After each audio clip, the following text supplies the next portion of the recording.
Buen día con todos. Sean bienvenidos a este módulo de OncoHub Educación dentro de la campaña de lucha contra el cáncer de mama OncoHub Mujer 2023.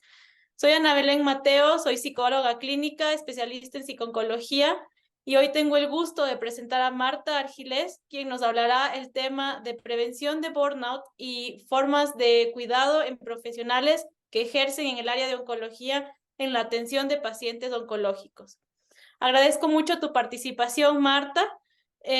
La voy a presentar un poco. Ella es diplomada en logopedia, es licenciada en psicología con un máster en terapias psicológicas de tercera generación. Está asociada a la Asociación de MDR en España.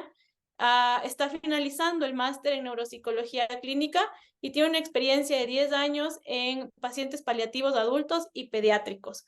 Muchas gracias, Marta, por tu participación el día de hoy, tu colaboración en el aprendizaje de nuestra comunidad de OncoHub. Esperamos que realmente sea de mucha utilidad para ustedes todas estas exposiciones que se les van a brindar. Bueno, bienvenidos a OncoHub Mujer, a este tema que vamos a tratar hoy sobre la prevención del burnout y formas de cuidado en profesionales que ejercen en área oncológica. Tal y como os ha comentado Ana Belén, llevo en el campo de la oncología y los cuidados paliativos casi ya más de 10 años.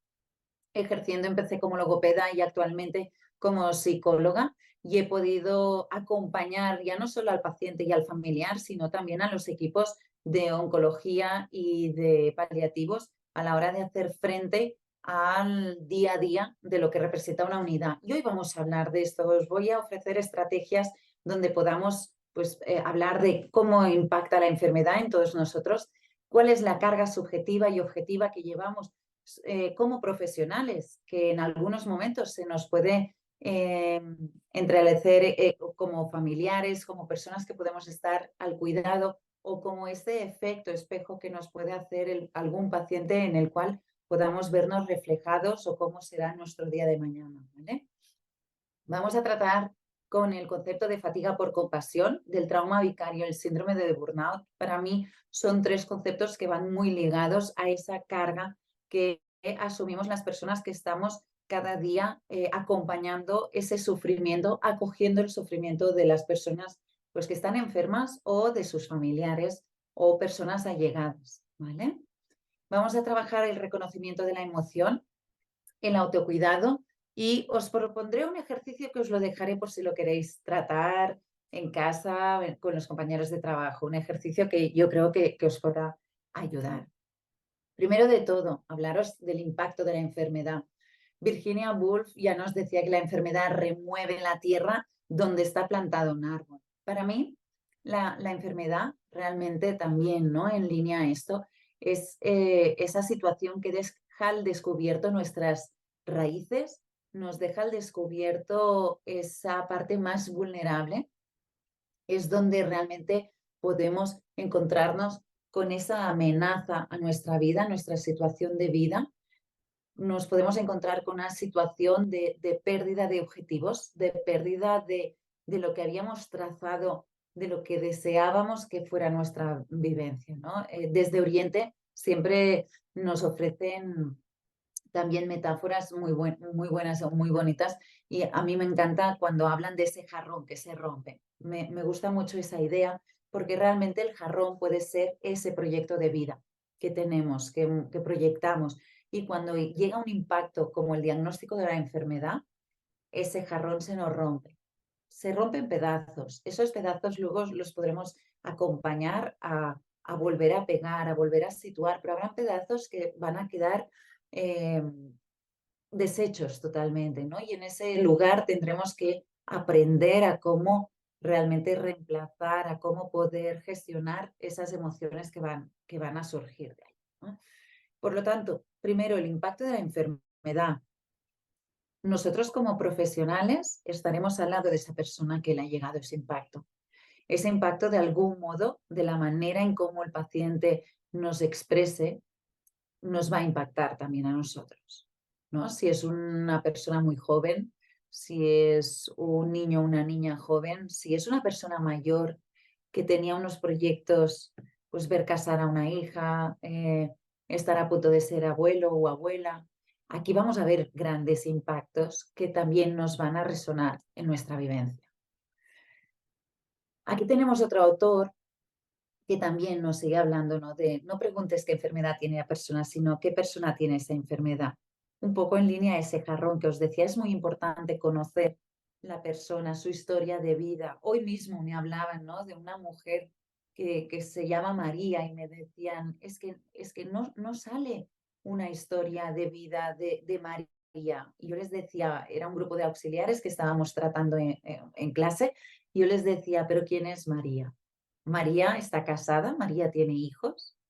¿Dónde viene? ¿No? Me presentaban a María como una enfermedad y María era mucho más que esa enfermedad y intentaba yo transmitirles, ¿no? Hemos de ir a saber quién es María por honor a María, ¿de acuerdo? Y es muy importante esto que tengamos claro, que hemos de conocer esa historia de vida para entender ese impacto de la enfermedad, cómo llega a la persona, cómo podemos observar esa negación que puede hacer, si observamos que esa persona está enfadada, si observamos distintas emociones que nosotros hemos de acoger, las vamos a acoger conociendo esa totalidad de la persona. Todo esto, ¿no? Os lo cuento porque enfermar comporta unas fases. Esas fases nos recuerdan mucho a lo que representa un duelo.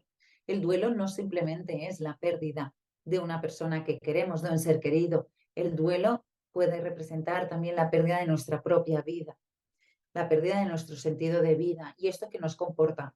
Un caos, nos comporta el pasar por una situación de sufrimiento para poder llegar a esa aceptación. Algunos autores hablan de la tristeza y de la rabia que nos ayudan a llegar a ese momento, y una trascendencia entendida como el traspasar esos conceptos que nos habíamos hecho de la vida, esos conceptos que hasta como profesionales nos habíamos hecho de nuestra profesión.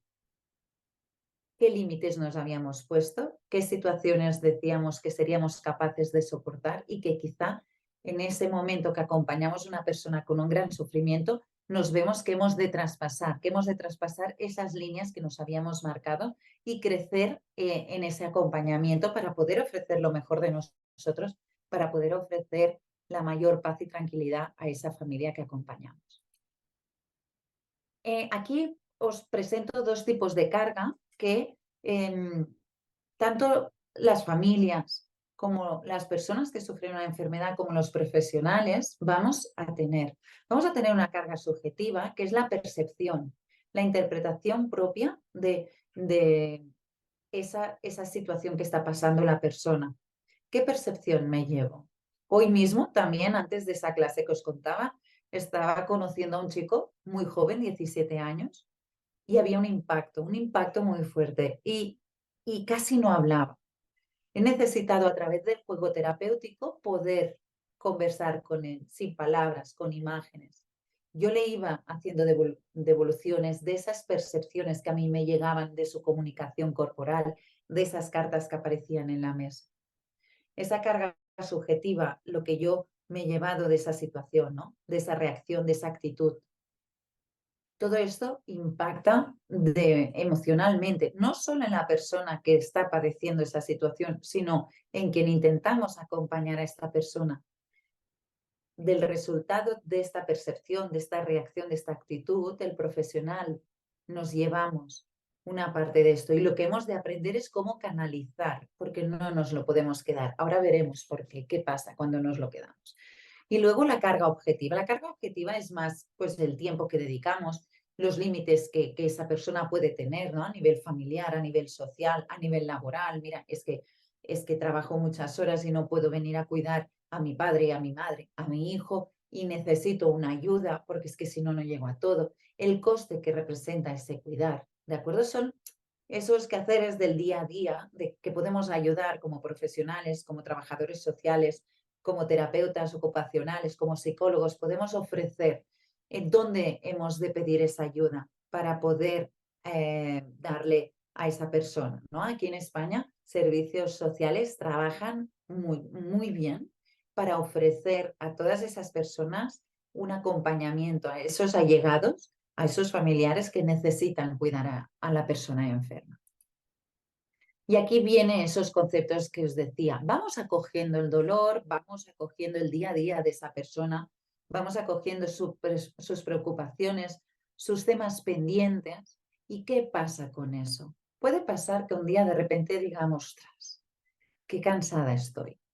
Hoy me está costando mucho levantarme, me está costando mucho entrar en cada habitación, me está costando mucho ir al domicilio de esa persona, porque el cuidar, al acompañar, muchas veces puede desplegar unos comportamientos tan empáticos, puede albergar unas conductas y unas reacciones emocionales que nacen de esa proximidad, esa realidad traumática de otra persona, que lo que nos puede surgir es que tengamos una activación persistente a esa empatía, a esa compasión hacia esa persona.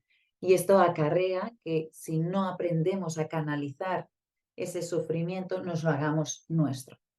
Yo siempre digo, estamos para coger, para escuchar la historia de esa persona. Pero es muy importante, esto es la historia de esa persona, no es mi historia. Y aquí es esta diferencia y un punto donde hemos de aprender a canalizar. No es mi historia. Yo quizá esa historia me despierte unas necesidades. Ostras, es que yo haría esto. Ostras, es que cómo no se da cuenta. ¿Cómo no va a dejar de hacer esta conducta? ¿Cómo no va a dejar a la pareja? ¿Cómo no habla con su familia y le cuenta todo lo que está pasando? Eso es mi necesidad. Hemos de acompañar el tiempo de la necesidad de la persona que atendemos y tener muy claro cuándo es mi necesidad y cuándo es de la otra persona, porque vuelvo a deciros, es su historia, no la mía. Y aquí ya es cuando yo consigo hacer esta separación. No quiere decir que no empatice, no quiere decir que no tenga compasión, sino que también me protejo como profesional. La fatiga por compasión la vamos a notar en un agotamiento físico, en un agotamiento emocional, en un agotamiento espiritual, entendida la espiritualidad como ese sentido que tiene la vida. Si yo voy escuchando muchas historias de vida con gran sufrimiento, al final podría preguntarme, ¿qué sentido tiene la vida? ¿No? La vida es preciosa, todo y que pueda ser difícil. El hecho de ser testigos de esto nos puede acabar pasando que vayamos absorbiendo ese sufrimiento en vez de irlo canalizando, ¿vale? A diferencia del burnout, que ahora lo veremos, el burnout es más todas esas herramientas que me hacen falta para poder estar allí a pie de cama, poder estar a pie de la casa del paciente, ¿no? La fatiga por compasión aparece súbitamente. De repente me despierto un día y estoy agotada, no puedo más, no puedo soportar tanto sufrimiento. Es una situación que hay veces que nos podemos anticipar a ella. Cuando trabajamos en un sector que lo que vemos cada día es este sufrimiento, hay veces que tenemos que decir, necesito distanciarme, coger distancia para poder volver. Yo me acuerdo que cuando estaba en pediatría siempre me llamaban para partos que iban mal, que iban con un final de vida o que iban con complicaciones donde habría mucho sufrimiento. Y me llamaban para ya estar en sala de partos por si acaso había una situación compleja y yo debía ya actuar.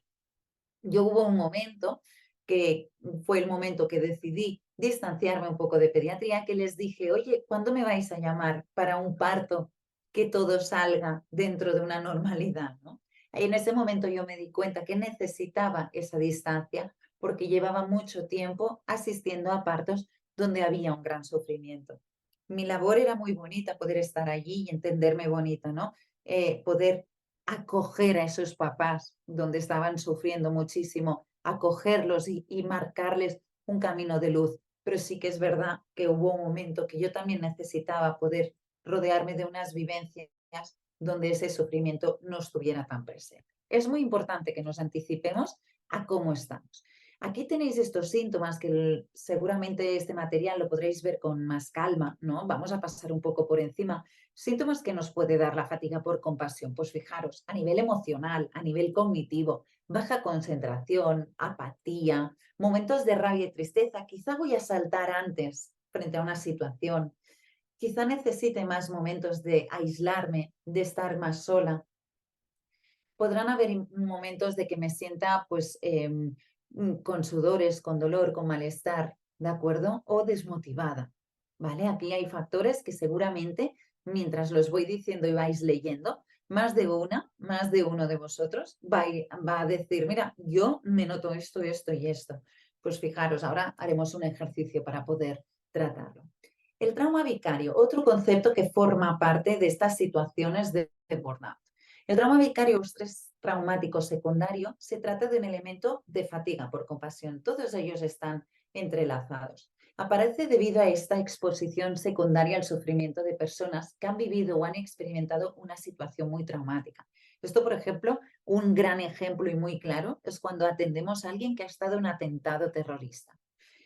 La manera en cómo nos puede contar la vivencia de ese momento es como si después al llegar a casa nos sentimos exhaustas, porque es como si hubiéramos estado allí y no hemos estado. Pero la intensidad de cómo nos ha transmitido la emoción por el impacto que ha padecido esa persona hace que de repente nos convirtamos en personajes de esa historia.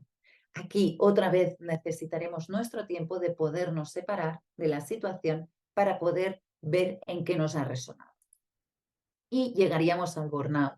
¿De acuerdo? El burnout, pues junto con la fatiga de compasión, junto con el trauma vicario, es ese síndrome psicoemocional que hay un agotamiento físico y emocional, que es cuando empezamos a tener un desarrollo de una autoimagen negativa. Yo no puedo, yo no estoy capacitada para hacer esto, yo no me veo capaz para seguir atendiendo.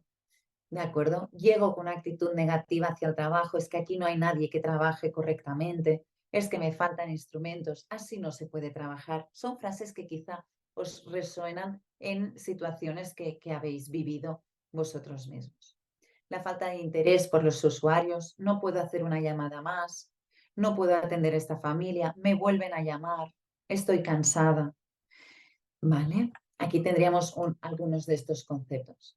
Es el resultado, al final, el burnout, de un desequilibrio entre la interacción dinámica entre la persona que cura, entre la que cuida o la que acompaña, entre la persona que atendemos o el ambiente contexto. Sobre todo, burnout nos recoge mucho más esta parte de este contexto, no tener las herramientas. Muchas veces en hospitales donde se atiende a muchísima gente, nos encontramos los psicólogos, por ejemplo, trabajo social también, que hemos de atender a familiares al lado del ascensor.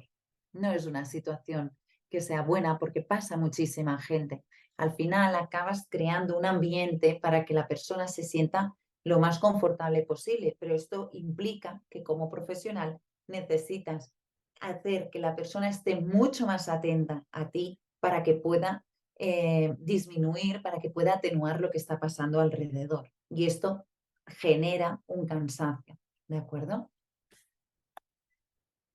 ¿Qué causa el síndrome de burnout? Hemos ido comentando. Pues es un contacto continuo con el sufrimiento humano, es la presencia de conflictos y exigencias absorbentes de la persona atendida y su entorno, falta de preparación. Muchas veces asociamos ese burnout con una falta de conocimientos, con que a veces nos piden, oye, ¿puedes atender también los pacientes de esta patología? Un momento, quizá necesito nociones sobre una patología concreta. De acuerdo, a veces en oncología pues nos piden que atendamos una paciente que tenga un problema oncológico, pero asociado a un problema ginecológico y quizá ligado a una historia de reproducción. Si no sabemos cómo lidiar con todo esto, no nos podemos quedar solo con lo oncológico. Deberíamos tener nociones para tratar qué importancia es esta historia de reproducción, desde cuándo la tiene otra vez esa historia de vida de esa persona. También tenemos la falta de conciencia de los propios límites, del rol y la responsabilidad que asumimos, la sobreidentificación, ¿no? Hay veces que podemos también situarnos a una persona que nos denota un gran cariño porque me recuerda a mi abuelita. y de repente me acerco mucho más porque necesito ese acercamiento. Aquí también necesito coger distancia. No puedo sobreidentificar a un paciente, a un allegado, a un familiar. Y a veces objetivos poco realistas o imposibles de alcanzar, ¿vale? Altas expectativas que nos podemos situar. Los medios materiales, lo hemos comentado, conflictos en el equipo. Este es un punto muy importante. Es muy importante porque desgastan muchísimo. En los equipos necesitaríamos más supervisiones para explicar cómo algunos casos de personas que tienen una enfermedad importante pueden llegar a remover comportamientos dentro del equipo, ¿vale? Y yo os animo a que siempre que podáis pedir una supervisora para los equipos, para que supervise esos casos que lleváis o cómo es la dinámica del equipo. El no reconocimiento e indiferencia ante el trabajo y el valor aportado y el control excesivo por parte de las personas que se encargan, ¿de acuerdo?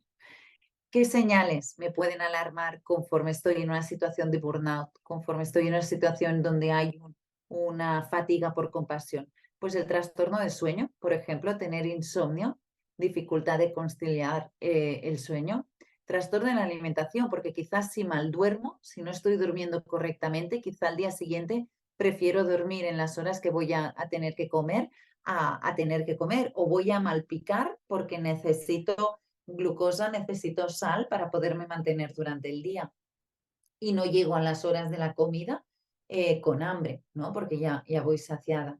El consumo excesivo de bebidas o sustancias estimulantes, sobre todo, pues, por ejemplo, café, ¿no? En grandes dosis o bebidas energéticas que me puedan, bueno, sobrepasar.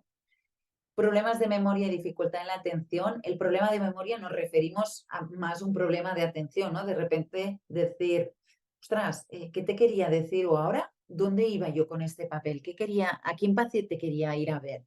¿Vale? Y problemas físicos, pues cansancio continuo, una fatiga crónica, palpitación, temblor, sensación de una angustia, de estar inquieta, ¿vale? El aislamiento, hemos comentado, la irritabilidad, el cambio de humor. Hay personas que llevo en visita, en consulta, que me dicen, es que mis amigos ya no me reconocen, me preguntan qué me pasa, qué me está pasando, ¿vale? Son señales que nos pueden alarmar, de decir, ostras, ¿qué está pasando? ¿Cómo me va el trabajo? ¿Vale?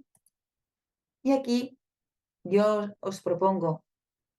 Este es uno de los ejercicios que deberíamos hacer todo profesional que estamos en un sector donde acogemos todo este sufrimiento.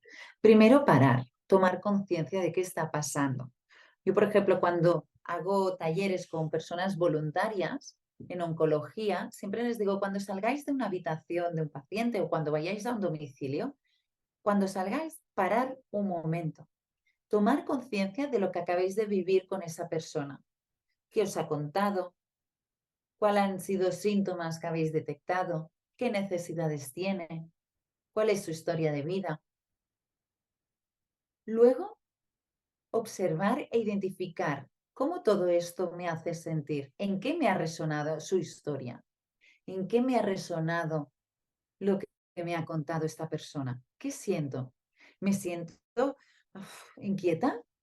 ¿Me siento molesta? Lo que me ha dicho cosas que he salido mal de esta habitación, he salido mal de este domicilio.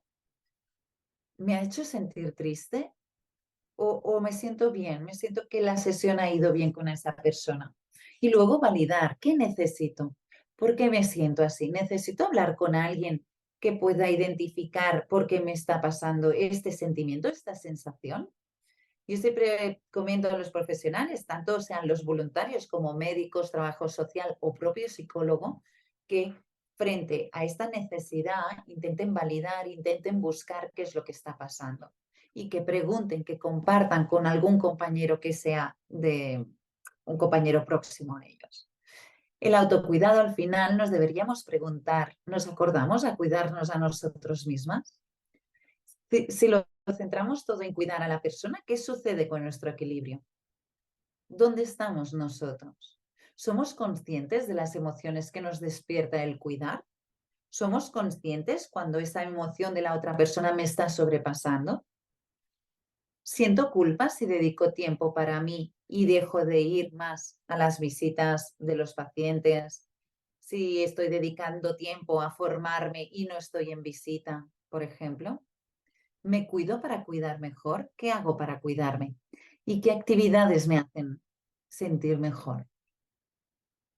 Algunos reductores del estrés es poner en práctica mecanismos y estrategias de afrontamiento adecuados, es reforzar sentimientos positivos. Fijaros que hablábamos del burnout y la fatiga por compasión como situaciones donde nos encontramos que los pensamientos negativos hacia mi propia persona aumentan, porque me siento más fatigado, porque creo que no llego a esas situaciones y empiezo a autolastimarme yo misma. El informarse sobre el curso de la enfermedad es muy importante, siempre que podamos tener información de cómo evoluciona esa persona. Si somos oncólogos, el propio médico, pues lo sabremos, pero quizás necesitamos saber cómo esa persona lleva emocionalmente el proceso de la enfermedad y por lo tanto vamos a hablar con el psicólogo. El psicólogo necesitará del oncólogo. Es muy importante cohesionarnos como equipo, poder en una sesión, yo cuando estaba trabajando en paliativos del Hospital del Mar de Barcelona, siempre dedicábamos la primera media hora del día a hablar de cada uno de los pacientes, desde auxiliar, desde enfermería, trabajo social, psicología y medicina. Estábamos todo el equipo reunido porque las auxiliares tienen mucho que contarnos del día a día emocional y físico del paciente. Tener y sentir apoyo, disponer de recursos de autocuidado. Todo esto es muy importante. ¿Qué fortalezas y factores nos van a proteger? El conocernos a uno mismo, ya hemos ido diciendo algunos, el propósito, el sentido, la motivación, recordar de vez en cuando por qué estoy ejerciendo esta profesión, qué es lo que me lleva a estar al lado de la persona que está sufriendo. Aceptar la propia vulnerabilidad, aceptar que necesitaré momentos que me tendré que distanciar, necesitaré momentos donde alguien me va a tener que suplir durante un tiempo, cuidar nuestra propia salud, poder dar ejemplo de que hay que cuidarse para poder cuidar, evitar el aislamiento siempre que sea posible. No es lo mismo aislarme completamente que buscar espacios donde pueda reflexionar, ¿vale? Aquí también importante. Poder expresar emocionalmente, lo hemos comentado, aprender a gestionar esas propias emociones y disponer de información y formación siempre que podamos. Y para acabar, os dejo este ejercicio, que es uno de los ejercicios que trabajamos en MDR, me encantaría que pudierais escribir en cada columna 3 adjetivos que tenéis, que sois y que podéis. Y si es posible, en positivo, para que aprendáis a cuidaros.